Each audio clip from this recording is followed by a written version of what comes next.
Hello, everyone, and welcome to another episode of the Search Engine Journal webinar. Today, we're going to be joined by Anil and Eric from Milestone, who are going to be talking about SEO after COVID-19, or also known as coronavirus.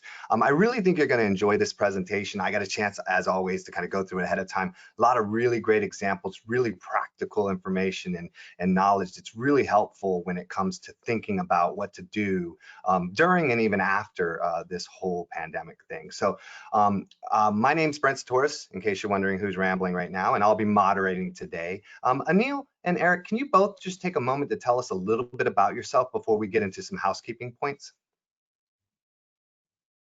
Hi, I'm Anil Agarwal, and I'm CEO of Milestone. Been involved in the search space now for over 15 years. And I look forward to the conversation today. Go ahead. I'm Eric Newton. I'm the Vice President of Marketing at Milestone, and I joined about 5 weeks ago. And I've been in the search space for a little over 20 years. Awesome. So quick housekeeping points I'll kind of run through. If during the webinar at any point you have any questions, comments, things you'd like to share, please use the webinar question box. It's in the bottom of your screen in that little GoToWebinar control panel. All of your questions, put them through there. We will take those questions, we'll take those comments, we'll combine them, hold on to them to the end when we have Q&A. And that's where we will ask those questions and get those answers. There will be a poll, actually 2 polls in the middle of the presentation. So if you have a moment and you see those polls come up, I'll launch them. Please take a moment to fill them out. It helps, the speakers kind of understand where the level is and how far along people are in their marketing process. So just take a few moments and participate. That also helps us know everybody's still awake. At the end of everything, we will have a Q&A. And like I had mentioned earlier, please, even during the Q&A, just keep throwing your questions in there. Anil and Eric are extremely knowledgeable, and they're going to be happy to answer all of your questions. So by all means, please participate in that. It's sometimes some of the best value you get can come from the Q&A. We will do our best throughout the webinar to link any resources or tools in the chat. And in social media and wherever else we think to. But if you have any questions or if we missed something, please just throw it in there saying, what was that tool, what was that resource, and we'll make sure that you get it. After the webinar, stick around. We have a 5-minute or less short survey that really helps us kind of gauge how the presentation went, what we can do better, where we can improve. It doesn't take long, so if you can just take a moment to kind of fill it out, it really helps us out. And lastly, the entire webinar will be recorded and made available through a recap post on Search Engine Journal. Typically around Monday, sometimes it runs a little later, but normally around Monday that recap post comes out. So without any further ado, grab a pen, take some notes, and Eric and Anil, take us away. Great. Thanks, Brent. Milestone provides an omnichannel solution that combines a MarTech platform with expert support for hospitality, retail, financial, B2B tech, healthcare, and agency, with the fastest and only SEO-first CMS on the market. We serve brands and are now white labeling our solutions to agencies and integrators as well. So if you'd like to learn more about that, please follow up after the webinar. So we started thinking about the CRG, the Crisis, Recovery, and Growth concept, because in early March, when the COVID virus hit the United States and we started to have shelter-in-place orders and disruption, our customers, of which we have hundreds, were looking to us for guidance. And as we started to respond to each customer, we realized that this was something that the pattern was very clear and that a lot of customers were going to need this information. And not only were they going to need to know how to respond in the crisis phase, but they also would need to know what to do in the middle phase, the recovery phase, the new normal, which we're kind of approaching now, and how to capitalize and get back to regular business in the growth phase. So we built the CRG framework and we rolled it out last week in our community, and we are developing a webinar series for a deep channel dive across the CRG periods, working with industry thought leaders. So next week, we're going to be doing local with Greg Sterling and Andrew Shotland. The week after, we're going to be doing content in B2B with Fernando Angelou from SEMrush and some other speakers. And we're lining up some great speakers for paid at the end of the month. So you can sign up at the link below, and we hope to see you in those webinars also. So today's agenda is to show you the CRG framework and then to talk about some very specific crisis and recovery tactics. In the first two phases, what SEO tactics are going to be the most relevant, and we have a lot of case studies from around the industry and from around our customer base to analyze and share with you. We're going to go into the pitfalls and the don'ts and the takeaways and the do's, and have about 15 minutes for questions and answers. So this is the crisis recovery and growth framework. And what you'll see is a kind of a typical integrated omni-channel approach to thinking about how we do marketing. But what's different is that we have prioritized different channels at different phases during the CRG process. And in the beginning, in the crisis phase, the website and local and digital is absolutely the best way to get information out to your customers. And you're going to have to be adding content on somewhat of an emergency basis. I think we've all went through that over the last couple of weeks. And now we're kind of entering the recovery phase, where we listen to our customers, we find out how to tune the business and figure out how to package what we're offering to our customers in the most effective way. In addition, in the recovery phase, because we might be a little slower than normal, a little less business travel, fewer in-person events, we think it's a great time to look at some of the interesting and somewhat time-consuming projects that SEO is often on our SEO list, but doesn't make it into the top 3, like schemas and AMP and site performance and flow and user experience. These are some of the things that if we get these right, we'll be able to reap those benefits into the growth phase in a couple of months and then into next year. So this is the CRG framework.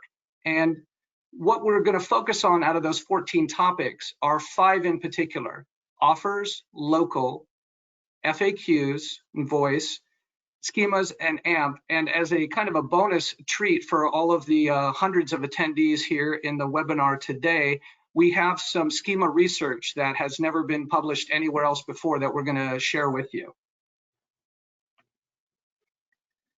So this data from the Harvard Business Review is encouraging, I think, because just 25 days after the lockdowns ended and kind of the peak of the flat period in China, that real estate activity is returning to about 70–75% of normal. So that's that V-shaped recovery that we've seen in previous pandemic and epidemic outbreaks in Asia, and that we're hoping to see here. So that puts us, after we get out of shelter in place, it puts us about, another month or two into approaching a more normal economy.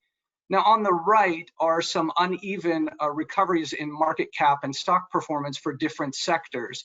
And within each of these sectors, there's going to be winners and losers who are performing better and worse. And what we're hoping is that we can do as much as possible by sharing this framework with you to keep you on the high side of your industry and recovery line.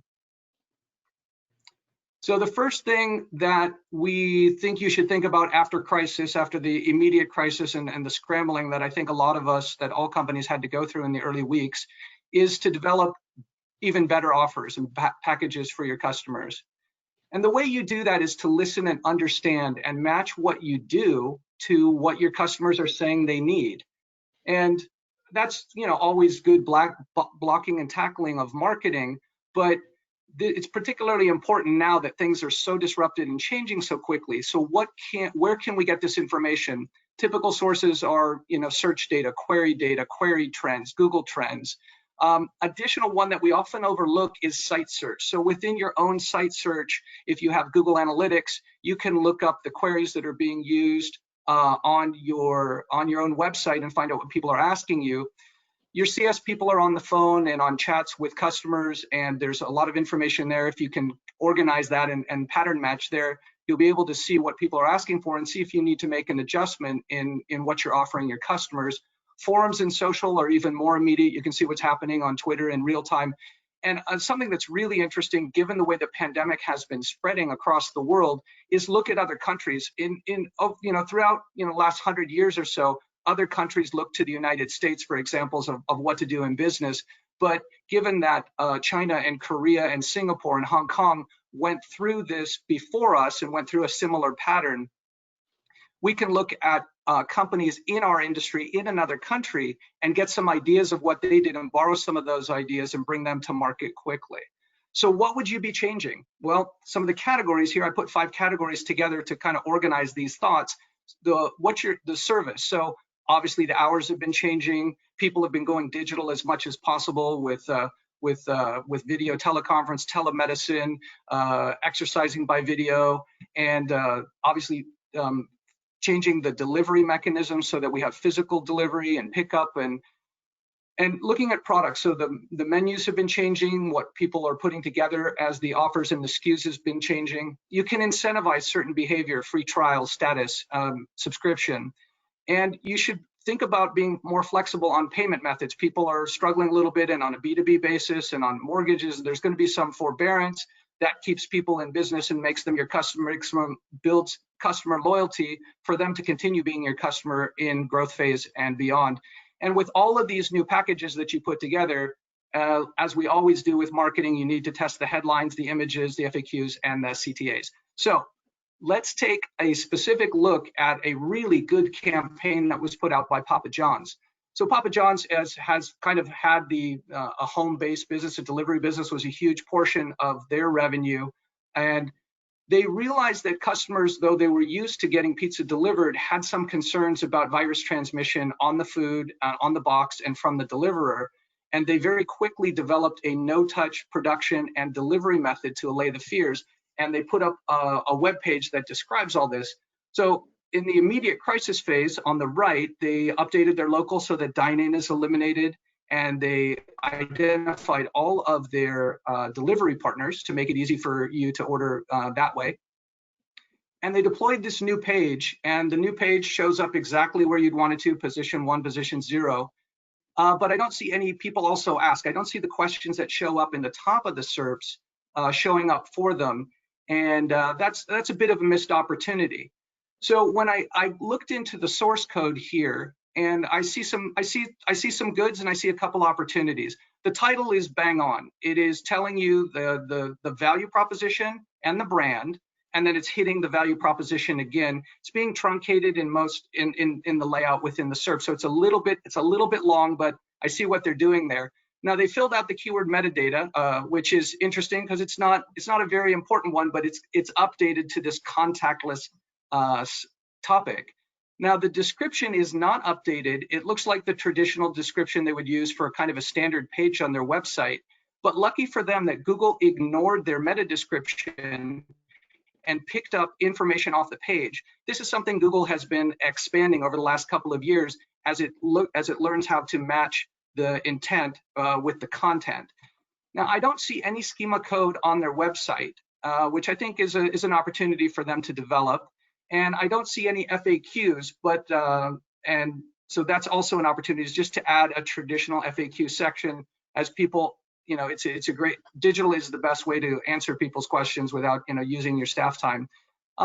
They haven't put up a YouTube video of their ads or their TV commercial yet. I think that's something they could expand.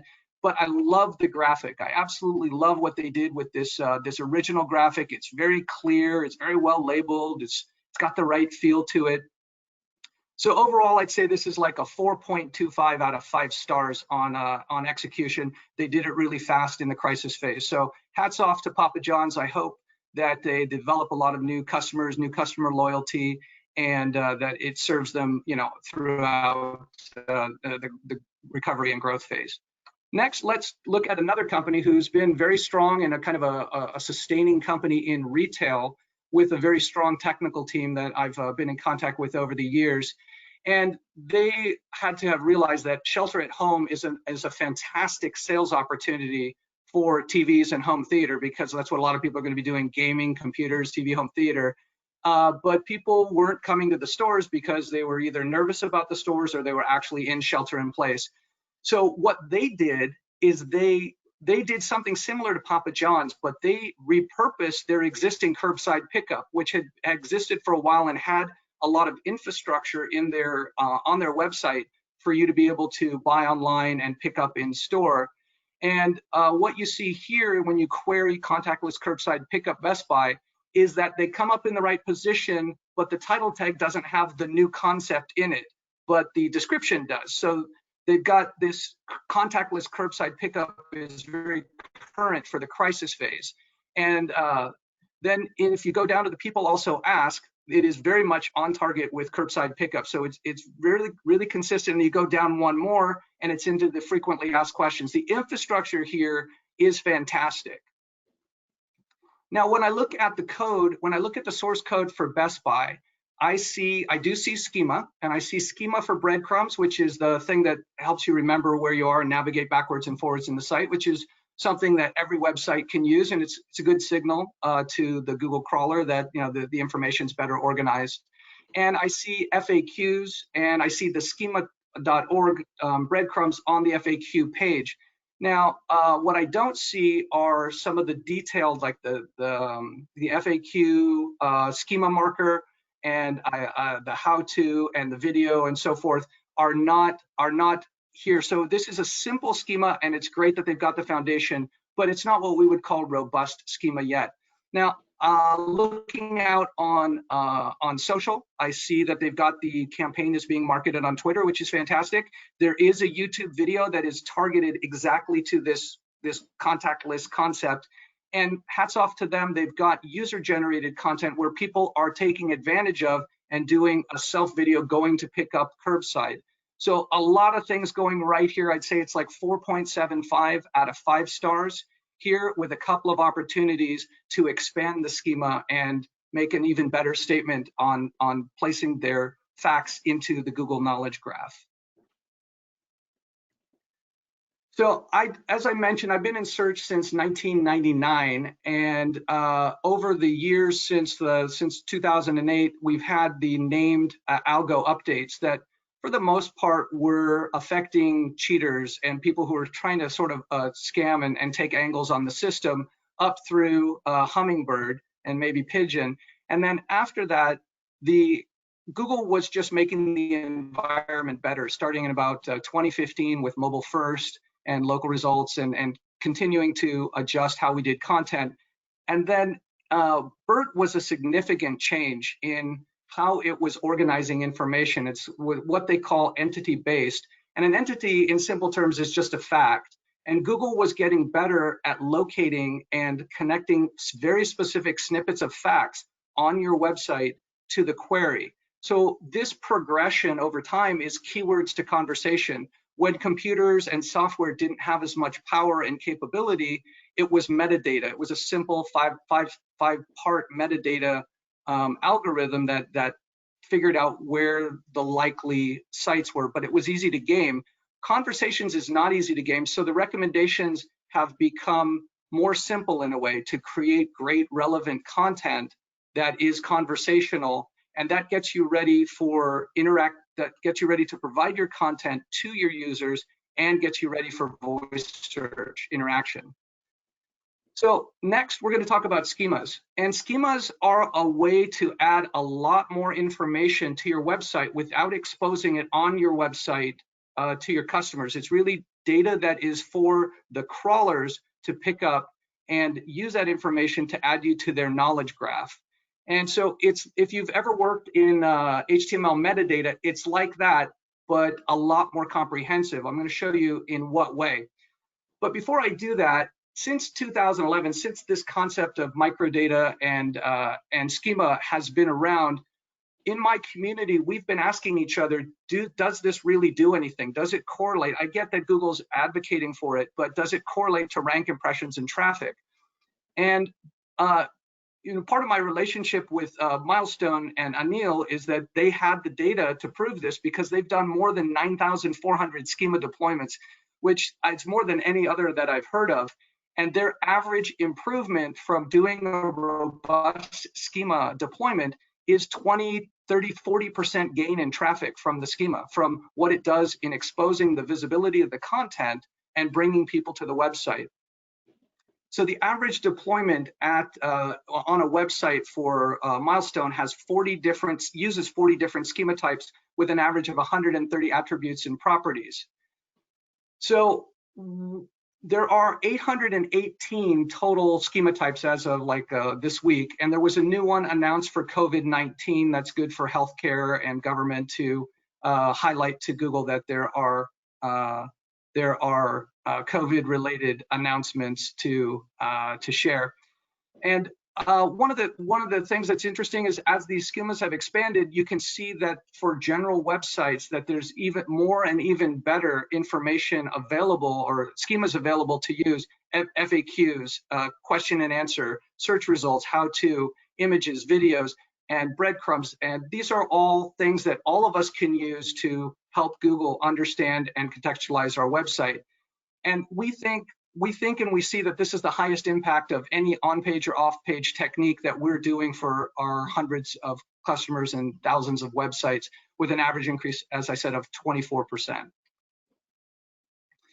But there are challenges to schema. There are definitely challenges. The architecture is a lot more complicated than standard metadata from 20 years ago.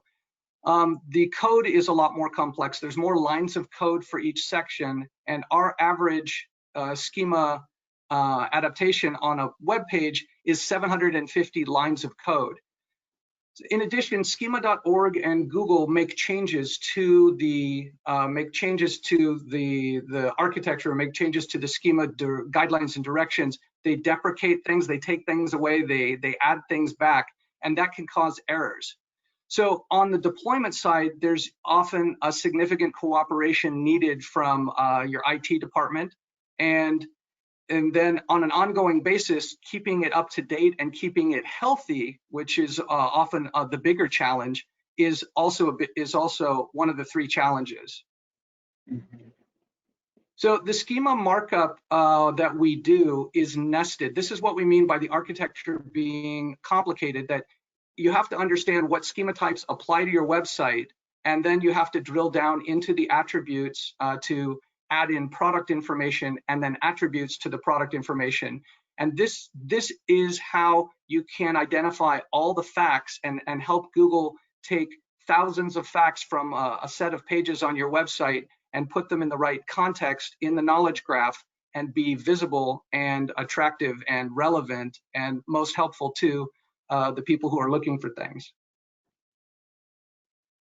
So this is the data I was always looking for. Like, I was looking for how much lift is there, how fast is the lift, and this is a very large international restaurant chain that deployed schema on October 17th and saw very dramatic boosts. And we see this across dozens of accounts. We see this across almost everywhere we do the deployment. 20, 30, 40. In this particular case, we saw 33 to 66% increase in impressions, which is, on a big site like this, that's 3 to 6 million impressions a day. And a lot of those impressions, a good chunk of them, were on unbranded keywords, which is part of the true winning opportunity within SEO. That adds up to 250,000 visits per day and tens of millions of dollars of incremental revenue per year. So this was a huge success for this big company, and they're going to take this project and go international with it next. So the next case study I want to look at is a B2B enterprise. And a lot of the people in the you might have been in the SEJ audience when we presented this with VMware about 6 months ago, but they were looking to build a foundation for entity-based search and voice search, and with the traditional goal of increasing rank and traffic.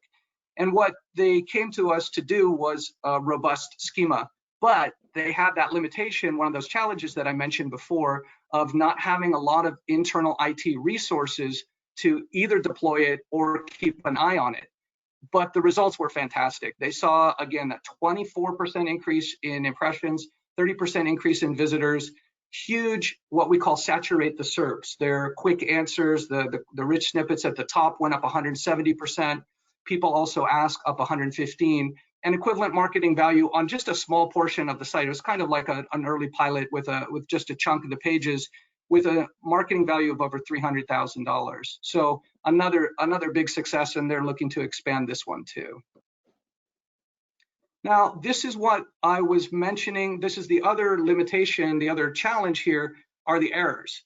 So for this hardware retail chain, you can see we deployed in early mid-January, and we saw that gain in impressions and clicks, just like we like to see. And then in June, there was a change in the schema definitions, and we saw a dramatic drop in just a couple of days, 35% drop in traffic on that first product schema change, and we caught it, we fixed it, and it went back up. So this speaks not just to the correlation of schema and traffic. This speaks to the causation. When it's good, it goes up. When it's bad, it goes down. When you fix it, it goes back up. A couple months later, another change affected, and we saw a similar drop, not quite as steep, but this is the other third challenge, is the ongoing maintenance and keeping an eye on it. All right, so let's take a break and do an online survey. Brent? Beautiful. We have two polls actually that I'm going to throw up. And again, just ask everyone to please participate if you don't mind. First question, have you implemented schema on your website? Yes, no, or I'm not quite sure. Again, we're talking about schema, and the question is, have you implemented on your website? Select one of the following: yes, no, or unsure. I'm going to give it just a couple seconds to let people kind of get their votes in, and then I will share the results. All right, I've got about 70% of the people voting, so I'm going to go ahead and close it out. We have pretty solid numbers. They're not changing much as far as percentage-wise goes. So let me share the results. 59%, almost 60%, 2/3, yeah, close, have implemented it. And that's actually kind of impressive to me, to be honest. It's something I didn't think as many people. I thought more, probably like 40% of people had implemented. So that's actually kind of a nice stat to see. I'm going to go ahead and hide that, and I'm going to go ahead and open up our next poll real quick. And this is kind of a continuation question. Did you, for those 60-ish% who did schema, did you use more than 5 schema types? Yes, no, or unsure? Again, I'll give this a couple minutes to allow you all the opportunity to vote. I know that some of you won't be able to vote because you voted that you had not put schema on your site at all, so that kind of makes this a moot point for you. That said, I'm going to go ahead and close this out and share the results. 24% did more than 5 schema types, and the rest were no. And I think that is an important one, Eric, for sure, because of the fact that we know now how many elements of schema truly need to be on a page. And it's definitely more than 5. So that's good to see, and hopefully people are going to learn a lot here and be able to implement a lot more schema going forward. So I'll pass it back to you guys. You guys can go ahead and carry on.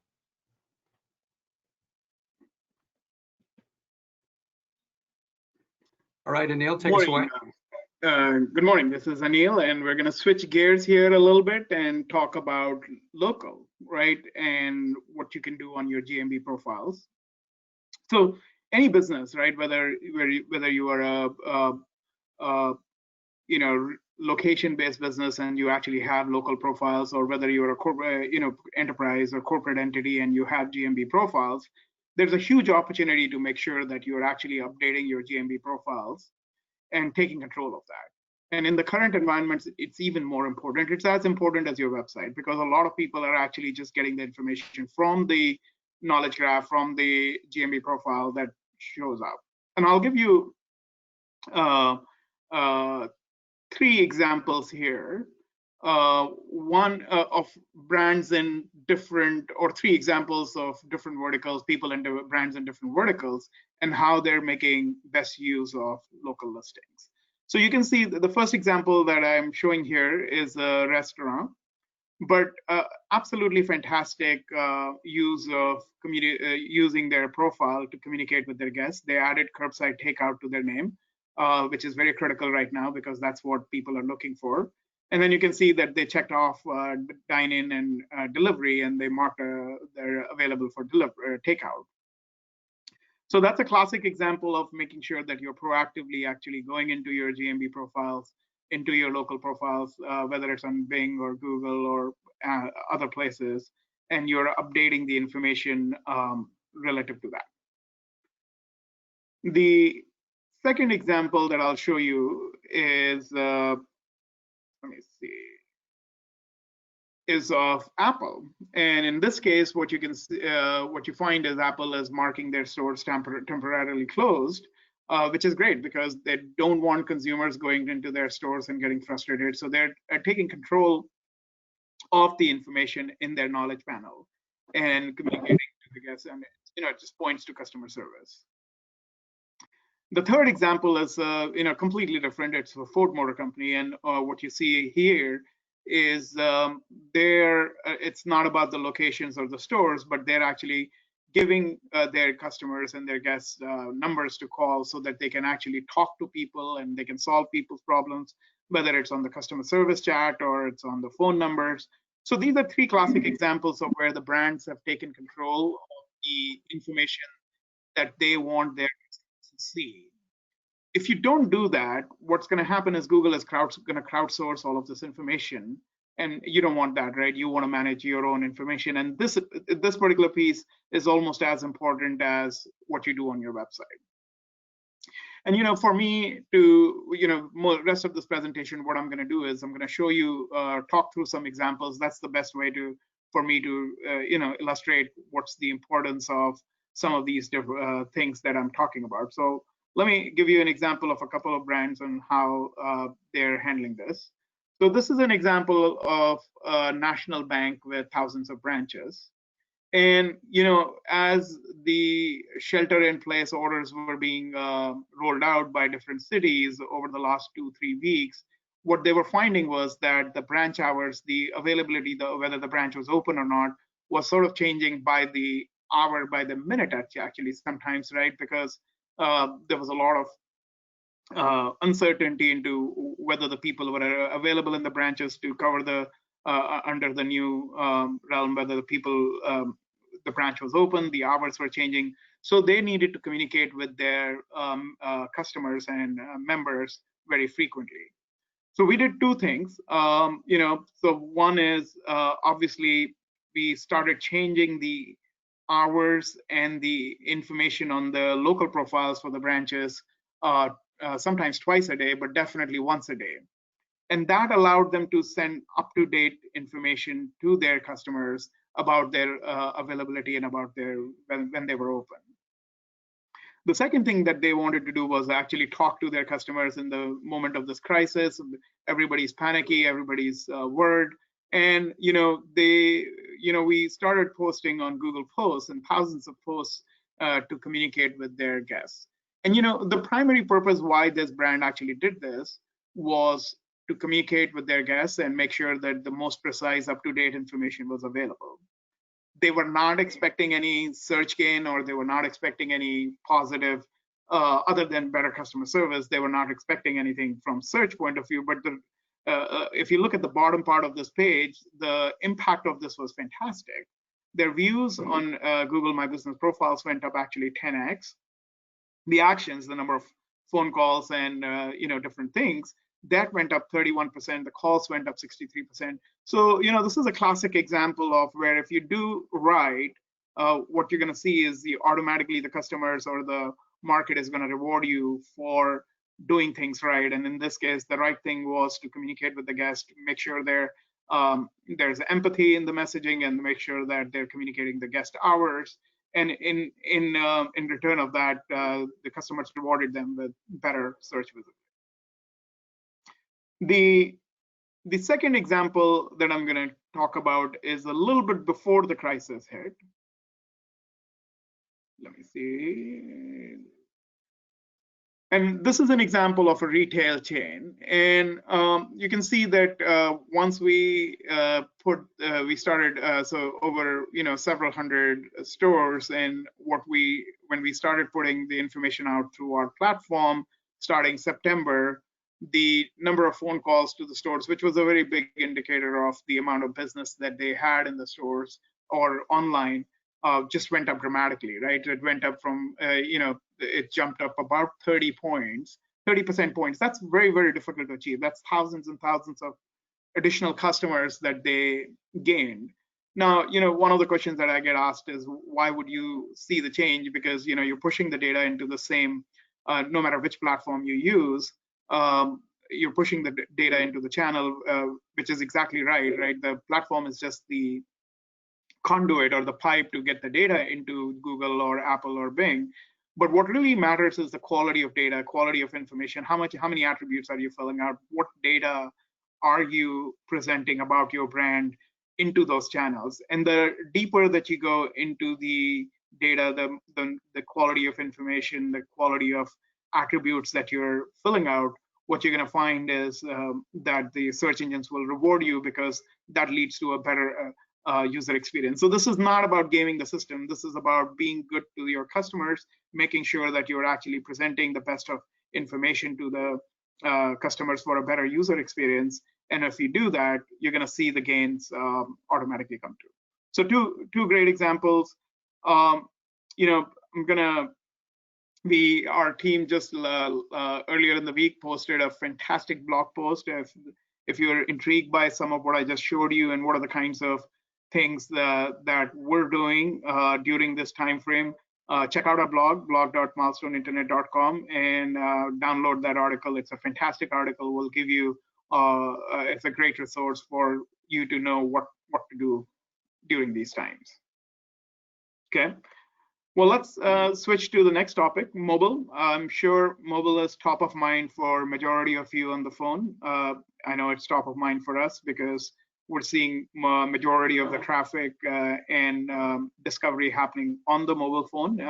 In some verticals, even if the conversion actually happens on the desktop, what we're finding is that discovery actually happens on the mobile phone, right? So consumers are making decisions about the brands, or whether it's B2B or B2C, it doesn't matter. The customers are making decisions about whether they want to use the brand or not based on what they experience on mobile. So AMP stands for Accelerated Mobile Pages. It's just a super fast version of your mobile site that sits in Google's cache, which leads to very fast download times. So essentially, it's a really, really fast version of your mobile site. We've done over 4,300 AMP deployments, so that's probably more than anybody else in the world. So we have a lot of data that I can share with you. Part of Milestone research team that has come up with some of this data. So we'll share some of this here. So, I'm going to show you a great example. For those of you who've not experienced AMP or seen, just watch the right part of the screen where you have the two mobile phones. The left side is where I'm going to bring up an AMP site, and the right side is where I'm going to bring up a regular mobile site. And if you actually watch the difference between how quickly the site downloads, it'll give you an idea why AMP is so fantastic. So watch this. I'm going to say click when I click on this. Okay, I'm going to click now. Watch the left side more carefully because it disappears very rapidly. Okay, click. So you can see the left side changed, and the right side is going to take about 7 or 8 seconds and 9 seconds for it to fully load. So hopefully you caught on to that demo. The AMP site download time was less than a second, about 8 or 9 seconds on the right side. That's really what AMP does. So if you're struggling with site speed on your mobile site, this is a fantastic way to get around it. And what we've typically seen, based on a dozen sites that we launched very early, we saw mobile visits, and we've been doing AMP for about 3 years or close to 4 years, and we saw mobile visits go up about 60%. 59, the visits went, the overall traffic increased, the mobile impressions increased, of course, the engagement and the speed increased. But let's look at a more recent example. This is just in the last 6 months or 4 or 5 months. And what you can see is implementation of mobile across a furniture chain for multiple stores led to a 100% increase in mobile impressions. So your search visibility doubled deploying AMP, and a 30% increase in mobile traffic. Again, it goes back to the reason the brand is experiencing this is mobile site is a much better. AMP site is a much better user experience because it's so much faster, and what the search engines are doing is rewarding a better user experience by increasing the search visibility. So, so if you're in the audience, you're wondering, so you're sitting on a mobile site that does not have a great speed, this is a great way to get around it. What I can tell you is that you're going to see, pretty significant gain in mobile traffic and mobile market share, right? The last thing that I want to talk about is FAQs and voice. And often when I get to this section, the first question people ask is, how big is voice? And is it truly that 50% of voice search will, 50% of all search will be voice driven by 2021? There is a metric out there, and for me, that's not as important as what's the percentage and what's going on with voice. What's very important is to really understand where search is headed. So where search is headed is it's moving into conversations. I think Eric started this presentation with that. All the search engines, what they're focused on is delivering the precise answer. And so the search is moving from typing in keywords to actually typing in the full question or speaking the full question, right? And what search engines are trying to do is give a very precise answer to that question, whether it's on desktop or mobile, or it's on one of the mobile assistant or the digital assistant devices. So really, voice search is not about just voice. It's about where the search is headed and making sure that you optimize your SEO for the next generation. So I'll show you two examples of brands who are doing this very effectively. You can see US Bank, they have hundreds and hundreds and hundreds of FAQs populated on their website, and basically a lot of those questions are getting picked up on the search engines and getting the answers. And you can see on the right side, McDonald's doing the same thing. And the reason there's really three elements to making sure that voice and your FAQs get picked up. And the three elements are making sure that number one thing is you have to have the content on your website. So you have to create an FAQ content on your website that talks about the questions that the public is asking about you. The second component is you need to make sure that technically your site is very sound. And the two components that I would focus on is the mobile site speed and the schemas, because schemas help Google and Bing and other search engines understand what text, what content you have on your site. So making sure that you have the right schemas and making sure your site speed, you're mobile friendly and you have the right site speed. If you do those two things, and the third thing I think in terms of voice search is you want to create actions and skills on Google, Alexa and Google Home Assistant. But if you do those things, you're gonna get rewarded very heavily. Look at this case. So this is an example of a brand that had FAQs on their site, but they were not getting indexed because they didn't have the right schemas. So 2 weeks after deploying the schemas on the FAQ pages, you can just see not even 2 weeks, it's almost a week later, right? From the schemas were deployed between Feb 22 and 29. There were quick FAQs on the page that were added or that were already existing. You can just see and this is a brand with thousands of locations. You can see a very significant increase in the FAQs that they're getting picked up on. So this is a classic example of making sure that your site is technically sound. You have the right content for the consumers, for your FAQ, and if you do those things, you're going to see a very, very significant pickup. At this point, I'm going to hand it off back to Eric, and he's going to carry us home from here.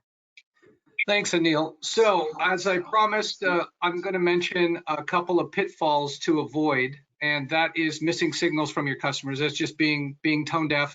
That's a huge mistake. Lack of schema or schema errors on your site is another thing you want to avoid. And failing to saturate the SERP and create different asset types and drive them through these sub-channels within organic is a missed opportunity. And if your mobile speed score is below 65, you need to work on it.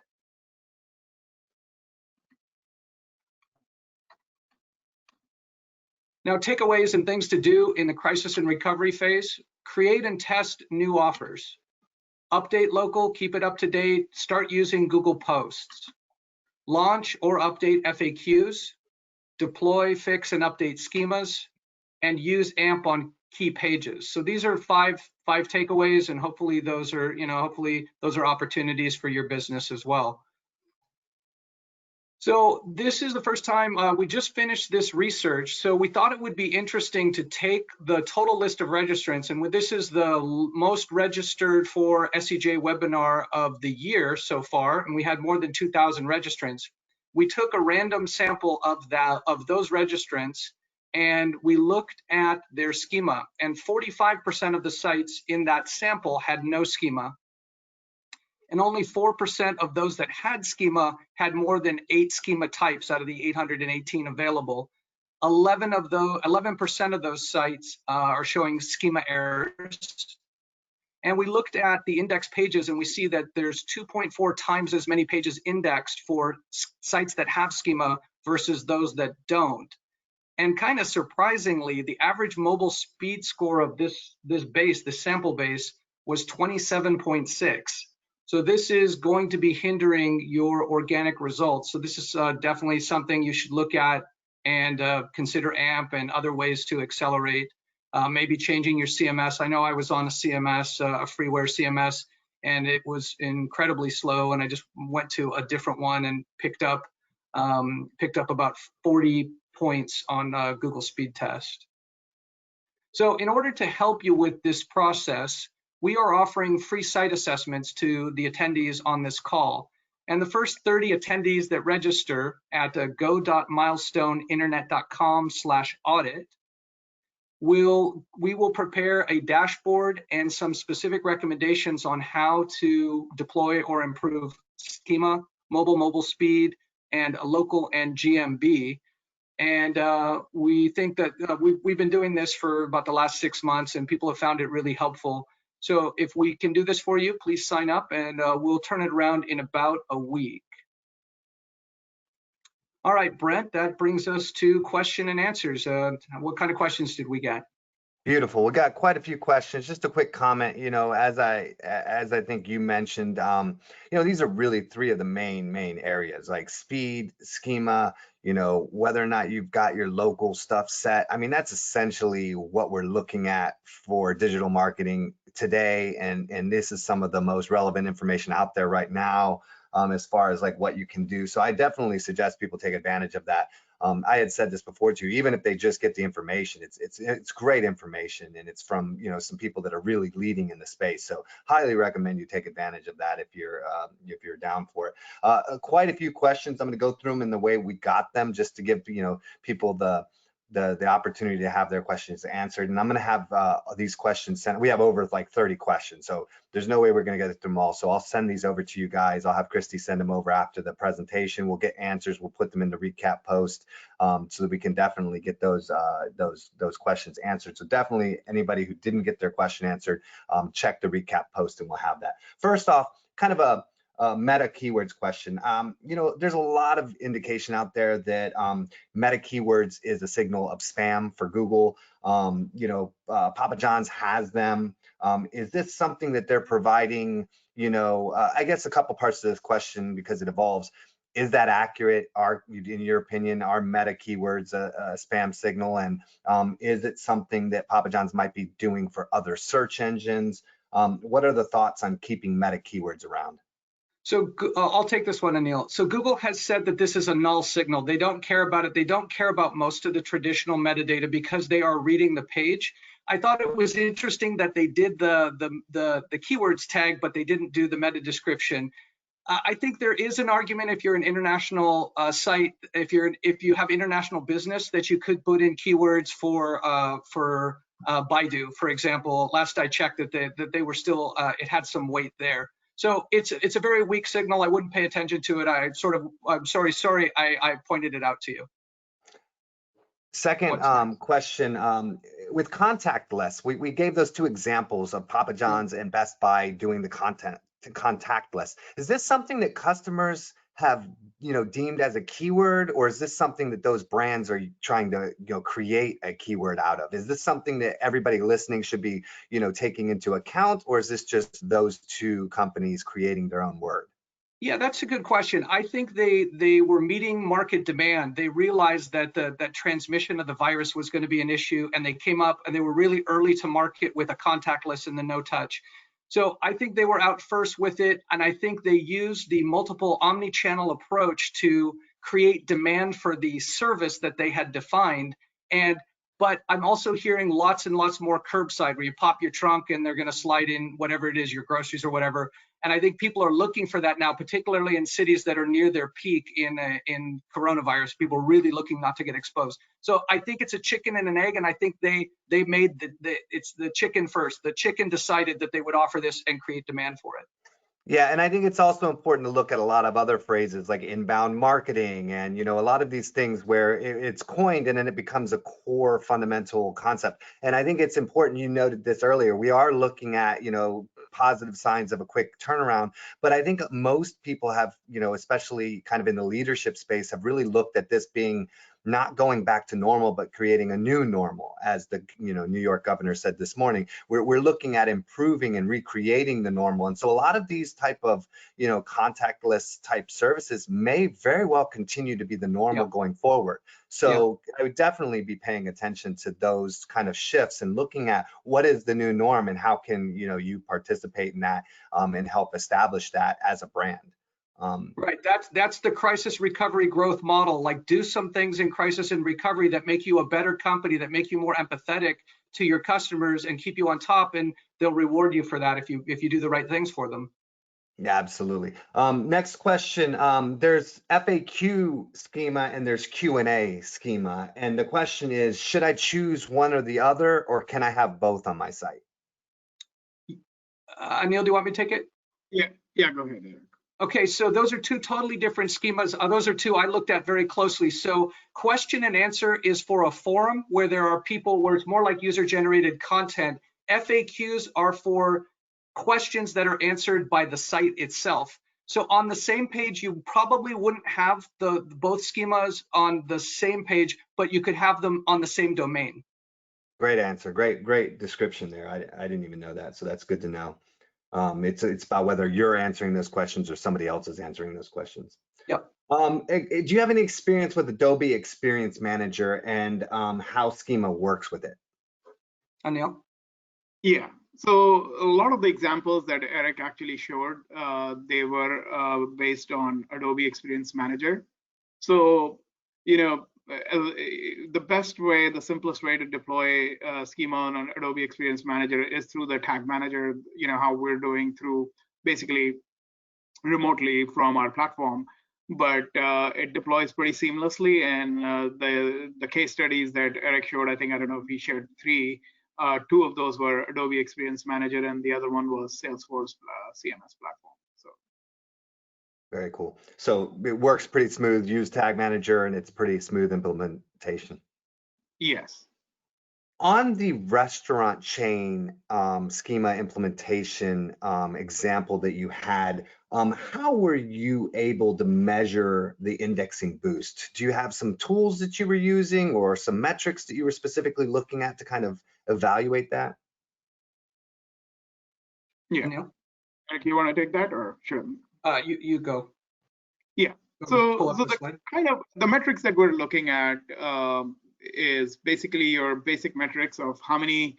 We're looking at all the typical SEO metrics. So we're looking at search visibility, we are looking at impressions, we're looking at organic search traffic, we're looking at keyword certain pages on what impact the keyword rankings had on those specific pages, and a lot of this data is coming from the Search Console, so it's real data. And the other, and then I showed a chart earlier in our deck where we were looking at people also ask the different categories of organic KPIs that Google is looking at. Images, we see a big increase in images once you mark it up at schemas. So it's essentially all SEO metrics that we're looking at, and but we're measuring it on the pages where where the change is happening. Another thing that we found is which is really fantastic, which we even didn't know, but we recently, like Eric said, we've started we're looking at a lot of research data that even on the GMB profiles, you will find an increase in traffic and increase in search visibility and increase in the number of phone calls and activity when you deploy schema. So those are all the KPIs that we were measuring in terms of measuring the engagement. So we saw an increase on the site in search impressions, the different metrics to measure SEO, and then we also saw the GMB profile data go up. So it's a combination of those two. Beautiful. I'm going to jump ahead. We have a couple more schema questions, but I want to make sure we touch on the 3 different topics. So I'm going to jump ahead and get you those questions later. When looking at the posts for the bank case study, you were talking about updating the hours of operation. In some cases, more than once daily, they were doing this. The question is just to clarify, is that because the data was changing that quickly, or is there some kind of tactic there that people should, pull insight from? There was no tactic. This is pure data was changing. So, my advice, and we've done very, very well with all the projects because we play clean. There is no gamesmanship. You just do what's right for the customer and you're going to win. And in that case, the data was changing more than twice a day. So we settled on twice a day frequency. And when things started calming down, then we came to once a day. And, now we're at once a week. But essentially, it is because the data was changing. Beautiful. And in GMB right now, which is short for Google, small business, just so you, in case anybody didn't know, in Google My Business, GMB, are the updates going instantly now? Is that something that's, when you make those changes, it's going live instantly, or is there a delay? It depends on the KPIs. Not all the KPIs are getting updated. So for example, your reviews section and the answer section is not getting updated, but certain other KPIs are getting updated. And it also depends on the type of business you are in. If you're an essential services business, I think Google is giving priority to those businesses versus if you're not in that business. But we've seen, even non-essential, the changes do happen, but not right away. Sometimes it's taking a little longer. But so, I won't let any brand keep that from making the changes, and just Google will get to it, and we're seeing the changes happen. I think it's just a matter of when they get to it. Beautiful. So jumping over a little bit into AMP, if you're adding content, if you're adding content to your business site on a regular basis, do you need to have both regular and AMP sites or versions of the sites or sections of the sites, or does AMP pages update instantly? Well, that's a fantastic question, Brent, because AMP will only be effective if the content on your AMP site is canonical to the content on your mobile site. So you have to make sure that the content updates on both sides. And so you do have to deploy some technology to make sure that the content, as you're updating your mobile site content, your AMP site is updating almost immediately. If the content are not identical, the AMP is not going to be effective. So you do have to make sure that the content syncs. Yeah, and even if you're not syncing almost like real time, you'll start to get alerts from Google that are like, hey, we have an AMP issue, and they'll kind of show up and then they'll go away, but it still sometimes can trigger that even just after a short period of time. So definitely important. Yeah, what we're doing is we're doing some crawlers. We've deployed some technology to make sure that we're constantly testing the two sites for differentials and updating the AMP site as soon as new content gets added. We're actually doing this in deep discussions with a brand. We're in the process of deploying where we're going to change the content by the hour because it's a new site. Yeah. One more question. AMP is impactful in helping speed up sites. The example we had in the presentation shows that, and I think it's pretty universally accepted. But the question here is, how impactful is it really in speeding up a site that, say, will it increase a site that's at like 3 or 4 seconds to less than a second, or is it more like a 10 to 5 second? How far can AMP truly improve you? What I can't comment to is, I don't think we've drawn a correlation between your previous speed to the new speed. What I can say with confidence is 100% of AMP implementations are less than 1 second. So in terms of speeding up the content, I think it speeds up dramatically. But as far as whether if my site speed was 7 seconds versus 3 seconds, what's the, whether I'm gonna proportionately see a difference. I don't have data. I'm sure our team has that data, but I don't have that. But what I do know is that pretty much every single implementation, it goes to less than a second download. Beautiful. As I mentioned, really effective, tips, really great content, and really timely. This is something I think a lot of people are worried about, and a lot of people who didn't know they were going to be worried about this are all of a sudden been thrown into the worry of this whole, we've got to hurry up and get things moving quick. And so I really appreciate both of you coming on, talking about these tips. I really think it's awesome that you're offering, kind of 50 people to get that free audit, and I think it's a really great opportunity for people to kind of catch up and get on board. And again, remember, everyone out there listening, this is where you needed to go anyway. Honestly, sometimes tragedies just force us to kind of look at things differently and realize that we need to move ahead quicker anyway. But this is where we were all going, and this is what everybody's been touting, and this is where Google and digital marketing has been going for the last couple of years anyway. So take advantage of it. Push yourself forward, get yourself on track. If you're an SEO out there, take the opportunity to get your CEOs and your executive team on board with this. Definitely use this opportunity to kind of jump ahead and be ready for that recovery. Thanks, guys. Thank you. Thank you, Brent. It's been a pleasure. Thank you. Thanks, everyone. Cheers.